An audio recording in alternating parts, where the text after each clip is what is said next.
Cohorts. So let's educate some of our people. Let's talk about that. So what is a cohort? Yeah, so every year we enroll a new group of students. So the cohort is just the number of students who enroll every fall semester. Okay.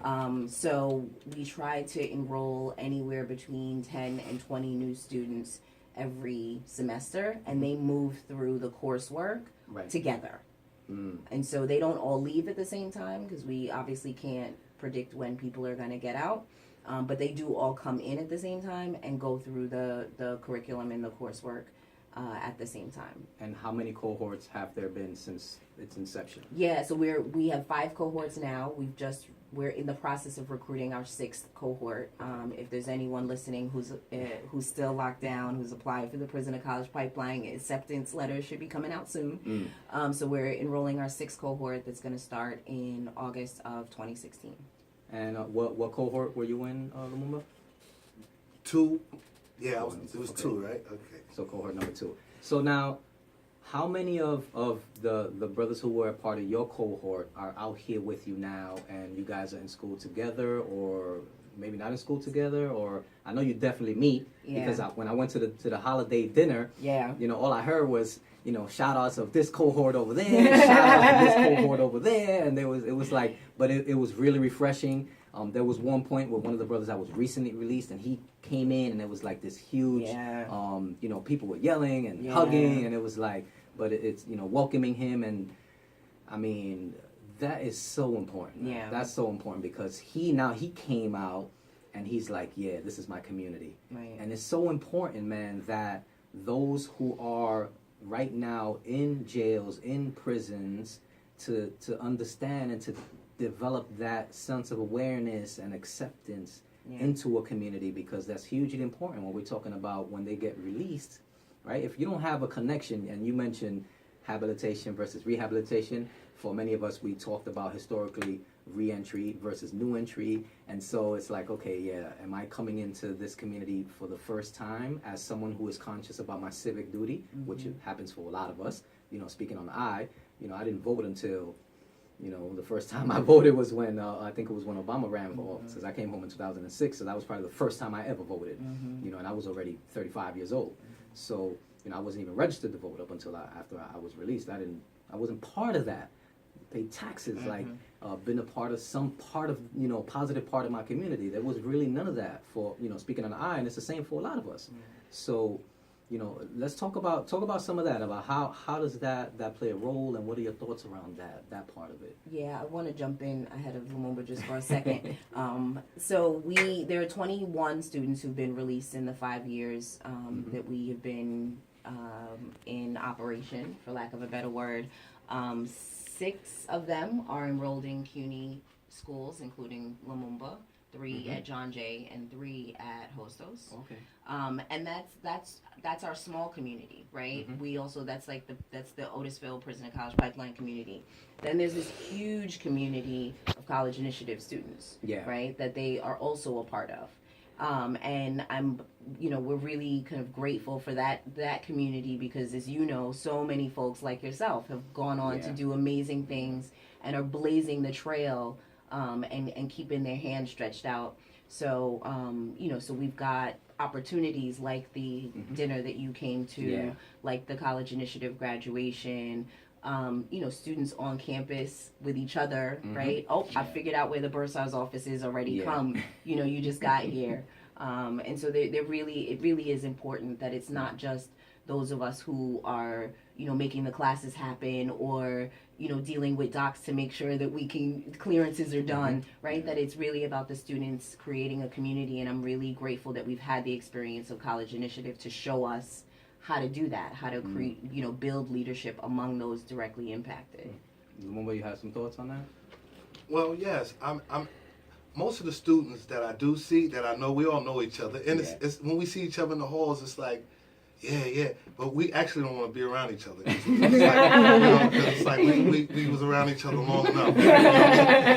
We gotta part ways for a little while, right? So, But it's all good. You know, it's good when we all see each other. You know, Yeah. it's like we all stop on a dime. Okay, yeah, I see you later, right? It's a different thing. Yeah. It's a different thing when Yeah. you're going through the halls out here through college and you see somebody that was up top with you. Mhm. There's like a different thing Right. going on there. That, Right. that connection Right. is, and that's ongoing. Yeah, It's but always going to I happen. just wanted to just give a little bit of maybe breathe a little breath into the Mhm. microphone for the people that's listening, that's in that place, as I like to Yeah. call it. Yeah. Well, for me, right, I applied myself, so you have to apply yourself. Yeah. And once you get out, you have to understand that if you're armed with enough information, you've actually evened the playing field, right? So you could do things that they said that couldn't be done because you have that information, right? And so don't ever feel as if anyone invited you to the table, because the table can't coexist without you. Yeah. You are the table. You know, some people have these fancy schmancy degrees, which is great. I hope we all get them, but some of us won't be fortunate. Yeah. They have these degrees, right? But just remember, you graduated from the University of Lenox Avenue or somewhere, you know, and that counts. Yeah, it does. It definitely does. But the what needs to be done is that now we need to use that knowledge, and so now to create a positive change and to help uplift and build the community, because we have been entrepreneurs. Definitely. You know, we have been organizers, right? Right. It just was part of the underground economy. Right, It was a right, thing right. where it was, but that translates. I mean, Right, some of right. the most successful people that I've seen in organizations, running organizations, man, have been people that were, you know, old school, big time gangsters and all this back in the days, and they've been able to really say, you know what, that's behind me, and now let me apply those skills into organizing, and have been successful. I mean, one of my best mentors were people who were formerly incarcerated, who were supervisors, assistant directors, and directors, and I look to them and I'm like, yeah. But that's a fact, because all it is transference, Mhm. right? Because, you know, you just take the energy that you used to do what you were doing, Yeah. and now you have this new information. That same energy, you could be even more successful. And you don't have to worry about looking behind your Oh, back. it And feels so great. you know, Feels so every great. time you see the police, you gotta be like, oh damn, we don't have to worry about that no more. You know, Absolutely. Feels so good. that's just it's just awesome, and I'm glad that you're a part of it, and you know, the brothers that are involved in that. So what about are you guys gonna start reaching into, or have you started reaching into the women's facilities, and what's that gonna look like for the sisters? Yeah, I mean, when I came into this role, that was one of my ultimate goals. Mhm. We have a project, the work that we do at Edgecombe. So for folks who don't know, Edgecombe houses both men and women. So we've got a program designed Mhm. at Edgecombe for the women. And the great thing with that project is that the women are on work release. So we have had conversations with the folks at Edgecombe and have done some presentations with the women. Since they can leave the facility, Mhm. the goal is to be doing work with them outside of the facility, and have them come in for academic counseling at College Initiative. Okay. So we've started having those conversations with the women, started working with the women on their plans, and are waiting to see the first woman who can Yeah. actually take advantage of the program. Obviously, their goal is to make sure that they can get a job so they can fulfill the contract that they have for work Yeah. release. But it's something that we want to keep growing. Yeah. For sure.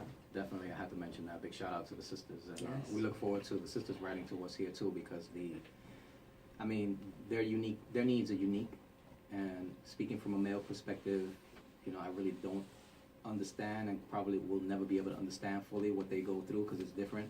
They have different needs. The fastest growing prison population are women. It's just insane, and there's been an explosion, and you know, we talked a little bit about that when we did our annual recap. But it's just insane, and so there are unique needs that we need to speak to, and I'm looking forward to us doing that here. So we're running out of time, right? No, we still got 3 minutes. All right, cool. Because I did want to ask your thoughts around the recent Governor Cuomo's proposing this whole major improvement to the criminal justice system, and you know, his you know, dedicating these funds to reentry and higher education, that kind of stuff. So Yeah. what are your thoughts around some of that? Yeah, I mean, I think so. The governor announced last week New York's Right Priorities Initiative, which is a 7-point plan, kind of spanning the world of criminal justice. So in terms of education, it's $7.5 million to fund higher ed in prison programs. And I think, like other initiatives are right steps in the right direction. Yes. But I think the devil's in the details. And what I mean by that is that we have to really be thinking about and paying attention to how things get rolled out and whether they are meeting the needs of the most vulnerable and are as expansive as possible.